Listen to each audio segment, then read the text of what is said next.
Hi, this is Dr. Pachenik, and I'd like to address this talk to my audience and to President Trump. Mr. President, please resume the secret Afghani talks and let Zalmay Khalilizad, the neocon whom I have been criticizing for the past 12 to 15 years, give him the chance to finish up the agreement.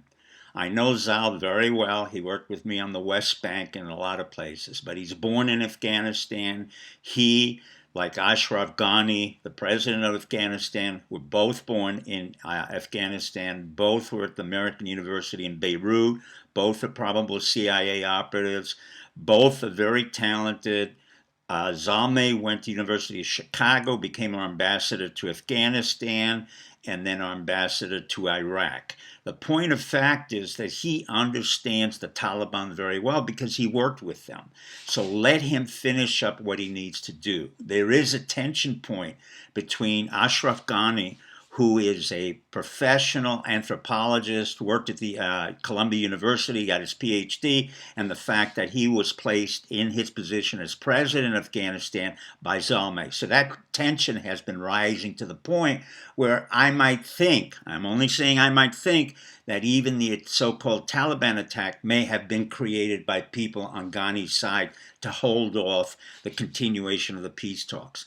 Their peace talks are imperative. This will be a point of success for you. As I'm going to quote Brigadier General Donald Bolduc, B-O-L-D-U-C, who's been 10 times in Afghanistan. He said, look, from the very beginning, this was a disaster. Our military generals, in particular, David Petraeus, had no idea whatsoever how to fight the war, and his so-called surge was a complete failure, and all of the generals involved have been a complete failure, which is not a surprise considering we lost the Vietnam War, the Iraq War, the Korean War, all generals who have created theories and ideas which never came to success. The only general I know who has been successful were Eisenhower, who got us out of North Korean War and made sure we didn't go to Vietnam, and General Marshall, who successfully accomplished World War II.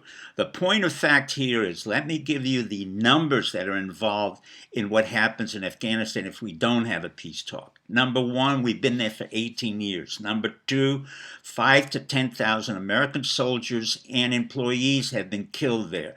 Number three, we've had 20 to 40,000 wounded American soldiers and employees in Afghanistan. Number four, the cost of the war. The cost of the war is $3 trillion, not 3 million, not 3 billion, $3 trillion. That's $6,400 per individual in the United States over an 18-year period.